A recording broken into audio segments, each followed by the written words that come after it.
na excited na kayo makilala ang ating fantastic guest for this day. Kaya panoorin natin to. Handa na siyang makipagkulitan ng Mrs. Philippines International 2025 na si Cherry May Ocampo. Mga ka-fun and love, please welcome ang ating fantastic guest for this day, ang Mrs. Philippines International 2025, Miss Cherry May Ocampo. Wow! Napakaganda naman. Pleased to meet you, Mrs. Philippines. Have a seat, ma'am, and welcome sa aming show. At syempre, bago po yan, bumati naman muna kayo, ma'am, sa ating mga naggagandahang viewers mula Luzon, Visayas at Mindanao or nasan man sila around the world. Hello po sa mga taga Cebu. Ako po si Cherry May Ocampo, the newly crowned Mrs. Philippines International 2025. Hi din po kay Lolo Mike. Wow, Bisaya di ay ka, ma'am, from Cebu. Wow. Very Bisaya. Oh, batiin mo, ma'am, ating mga Bisaya viewers, ma'am. Maayong buntag sa fellow Cebuanons nako, mga followers and friends. Naano ko dire. I made it. Wow. I'm so happy And to be congratulations, ma'am. We finally made it kasi you're not just making it as one, pero you're making it as a Filipino, di That's ba? right. Tama. And syempre, ma'am, pagsimulan na natin agad-agad, no? After nitong Mrs. Philippines International, ano na po yung pinagkakaabalahan nyo ngayon? Magpe-prepare na po ako for the next year's competition, which will be the Mrs. International 2026. Wow. I will be representing Philippines in Singapore. Wow. And how was the preparation, ma'am? Kasi nagsimula ako sa Mrs. Cebu. I was crowned last year for Mrs. Cebu before ako ni-represent sa Mrs. Philippines. Maraming diet. Maraming diet. Yeah. Oo, that's part of the preparations, no? Yes. Because technically, hindi talaga ako nagpa-pageant. So Na-discover this is lang your ako. first time? Mrs. Cebu was the first time. Wow! Yeah. Ito was a huge crowd. Tapos imagine, you were crowned as Mrs. Philippines International. Kamusta ang feeling, ma'am? Na ang dami mong natalo kasi for sure, madami kang mga veteranang sumali doon na nagpa-pageant na. Masaya kasi ako nagpo-focus lang ako sa performance ko. I just want to do my best all the time. Yun lang ang focus ko. And ako naman kasi yung klase ng tao na if after doing my best, tapos may mas magaling pa, well, that's okay. Basta wala lang akong regret sa buhay ko, masaya na ako doon. Tama. We just have to learn to clap for others' victory. Sabi nga nila, That ma'am, is di ba? right. And that night is your night. Dahil nandito ka ngayon, di ba? Pero being Mrs. Philippine International, ma'am, was it really hard of being a mother and having that crowned? I feel so blessed kasi I have all the support around me, yung pamilya ko, yung mga tao ko. So, hindi siya ganong mahirap i-juggle kasi I have the best support system din. Wow, that's really good. Yes. Oo. Kasi yun yung pinaka-importante, no? Yung support system. Correct. Diba? Pero kung ikaw ang papipiliin, ma'am, Mrs. Philippine International or Best Mom? Mahirap yan, Diba? di ba?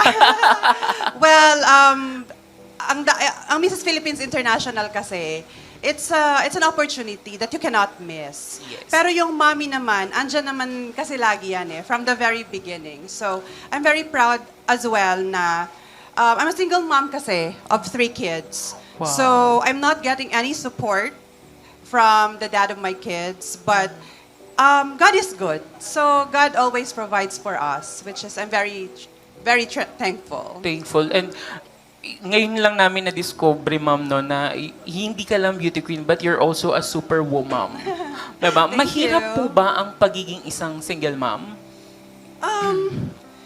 Mahirap naman talaga kasi, di ba, kahit anong aspeto ng buhay. But, yung hugot ko kasi lagi is to give the best life. Not only for me, but for my kids. I don't settle for less. I don't settle for mediocrity because I always strive for excellence. Wow. So, gusto kong bigyan ng magandang buhay yung mga anak ko. Tapos, nag-focus lang ako kung paano gagawin yon. And wala naman talagang madali. But ayan, andyan kasi si God na laging gumagabay at laging nagbe-bless. Wow. Ayun. Kaya I'm very thankful talaga sa lahat ng nangyayari ngayon. No wonder, ma'am, kung bakit ikaw yung representative namin. Kasi napakalawak ng outline mo sa buhay, yung perspective Thank you. mo. Sobrang talaga, alam mo yung parang habang nagsasalita, yung tipong nakatitig lang tayo lahat. Lahat kami dito sa studio, di ba? Pero para sa iyo, ma'am, ano po ba ang isang the best katangian ng pagiging isang momshi? Para sa akin, ang best katangian ng pagiging isang momshi ay yung pagiging resilient. Kasi kung maparaan ka sa buhay, magagawa mo lahat eh. Tsaka, it all boils down on how much dedication and love you have for your kids. Wow. Napakaganda. Yes, that is right po. Pero dito, ma'am, no, nabanggit ninyo na first time ninyong sumali sa isang beauty pageant. Ano yung Yes. nag-inspire sa iyo para pasukin to? Ever since naman, I love to inspire people around me. Pro-woman kasi talaga ako eh. Okay. So, I was invited to join the pageant. So, ako kasi, pag may oportunidad na dumarating, go lang ako ng go. Kahit hindi ko siya alam gawin, pinifigure out ko na lang na pag nandyan na ako, I'll just, promise to do my best talaga. Pero so Yeah. far, how was the experience, ma'am? Joining the pageant? Hindi ko talaga kasi alam na madarating ko, makakarating ako Commitment. dito, Yes. yung mapapanalunan ko yung mga main crowns. From Cebu? Yeah, it's truly a 365 opportunity na nagbago talaga yung buhay ko. Na dati kasi nag-i-inspire lang ako yung mga tao ko, yung mga kaibigan ko. But now, I'm getting a lot of messages na I'm inspiring, a lot of people sa buong Pilipinas. So, ang nakakataba ng puso talaga. Oo, tama po yun, ma'am. No? Pero ito, ma'am, ano po ba yung mga pinaka-struggle na naranasan mo sa pageant na mai-share mo sa ating mga momshi? Ang pinaka-struggle lang talaga is yung time management din. Tsaka, you cannot please everyone eh. Meron kasi talagang magdi-disagree. Merong, of course, it's already digital age. We have bashers, mga ganon. Hindi talaga mawawala. Yes, hindi talaga mawawala yun. Ano lang talaga, what I can advise is, focus ka lang talaga sa goal mo.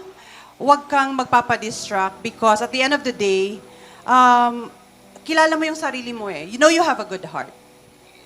Tama. Yes. Pero ma'am, nung moment, balikan natin yung moment, ma'am, na ina-announce na yung winners. May pakiramdam ka ba or kutob ka ba na ikaw yung mananalo? Wala talaga. As in clueless. Kasi pag sa every pageant kasi, focus lang ako sa sarili ko. So I was not looking at others performance. So I cannot compare. Yes, Yon. Parang You were busy improving your craft, no? Sabi nga. Yes, I'm so busy focusing on my own performance na hindi ako magkamali, yung Yeah. mga ganon. Because one of the reasons why I joined pageant is also may stage fright kasi ako. Oh. Yeah, so I want to overcome that. Oo. Ito Yes. yung naging daan. Yes. Pero so nung tinawag na yung pangalan nyo, ma'am, as Mrs. Philippines International, ano yung unang-unang naramdaman mo? Nagsisisigaw talaga ako. Ah. Gulat na gulat ako kasi hindi yung nagpa-flashback yung experience ko na hindi ko naman talaga hilig yung pageant. Tapos andito na ako. Tapos, wow, mag-international na ako next year. Parang, oh my gosh. Tapos ganun. imagine, one time lang na sumali ka, ma'am, nakuha mo kaagad yung crown. Yes. Pero ito, ma'am, aside sa pagiging beauty queen, ano ba ang pinagkakaabalahan natin? I have my own business. Wow. Yeah, may maliit ako na call center. I also sell jewelries and luxury bags, Affordable Diamond Cebu. And part owner din ako ng coffee shop sa Bukidnon, which is the Scoop Coffee Shop. Wow, ang dami naman pala talagang superwoman talaga, no, na maitatawag natin. So, joining the pageant, ma'am, at saka itong mga businesses na venture na pinapasok natin, ano ba yung advocacy mo as Mrs. Philippine International? as I've said a while ago, no, nag-empower talaga ako ng mga tao sa paligid ko. So, my advocacy is Anti-Violence Against Women and Children Act of 2004. So, this is to protect women and children. Oo, yes. Yun, sa Oo. physical and psychological abuse. Oo. I think marami nga mga organization na ganyan, ma'am, na mas pinopromote pa yung women empowerment and women protection. Yes. Children and women, ayan. Pero dito ba, ma'am, meron ka bang ma-share na pinagdaanan mo sa buhay na masaya at malungkot na kung bakit ganito ka ka-strong ngayon? Siguro sa mga past relationships ko talaga, yung hugot. Kasi I didn't experience physical violence though, but the emotional and psychological attack sa akin. Kasi I've been a strong and confident woman ever since. But when I experienced that psychological violence before, nawawala talaga yung confidence mo sa sarili mo. Oo, totoo. Yeah. Oo. So, ano lang, it all boils down on paano mo nakilala yung sarili mo talaga. Regaining your confidence, no? Yes. Tama. Very true. Oo. Pero eto ba, ma'am, ay may pagdadalawang isip ba at first na sumali ka? Kasi syempre, alam na natin na kapag sumali ka at ngayon nanalo ka, posibleng mabukas yung buhay mo sa publiko. I'm very ready for that actually. Kasi ever since naman, bukas talaga yung buhay ko sa public. Hindi ako, my life has always been an open, Open closet. book. Yeah.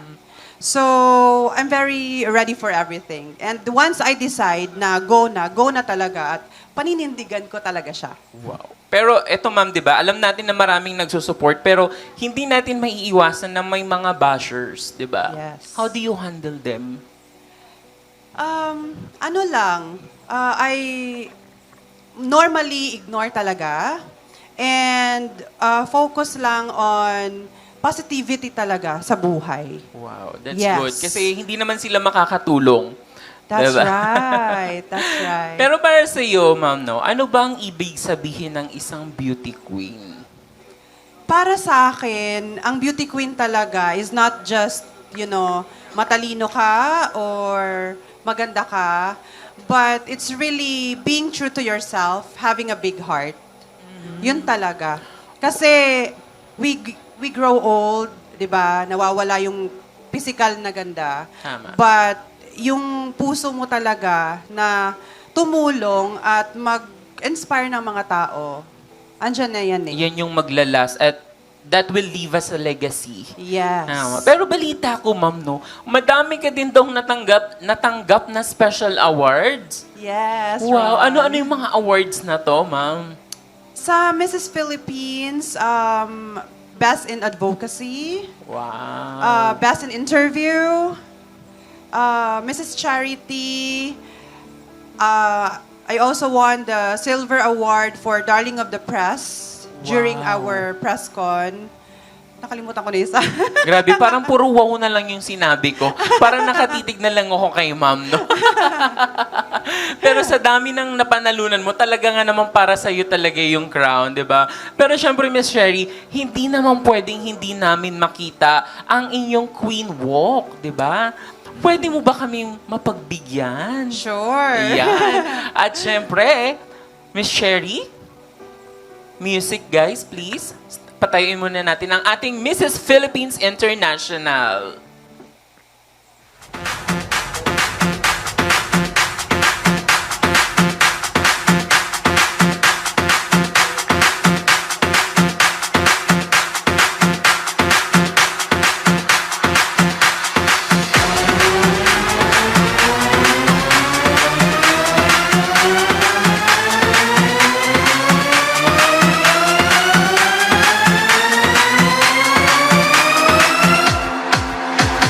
Everybody line up!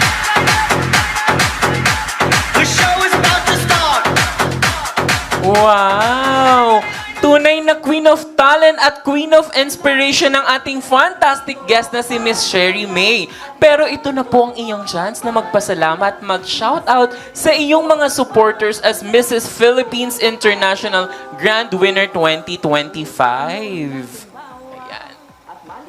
Maraming salamat po sa suporta. I'm truly very overwhelmed sa lahat ng pagmamahal at suporta nyo sa akin. Simula pa nung Mrs. Cebu last year hanggang ngayon Mrs. Philippines. Binabati ko rin po mga fellow Cebuanos, friends, family. Ang saya ko dahil hindi ako nag-iisa sa laban. Andyan kayo, nagmamahal sa akin. At huwag niyo po akong continue to support me for Mrs. Philippines International 2026 next year on in Singapore, rather. Wow. Kaya naman, congratulations, ma'am. you. Sa ngayon pa lang. And please bring home the crowd. I will try my best. You will try your Lagi ko yan sinasabi. Yes. Kaya naman, huwag maglilipat ng channel dahil may susunod pa tayong fantastic guest. Queen na makakasama sa pagbabalik yan ng iyong programang sigurado ang fun at sure na sure ang laugh. Ang fun and laugh with Ron. Thank you for having me here, Thank you. Ron. Thank you. Fun and laugh at na ma-enjoy mo. Fun and laugh, masaya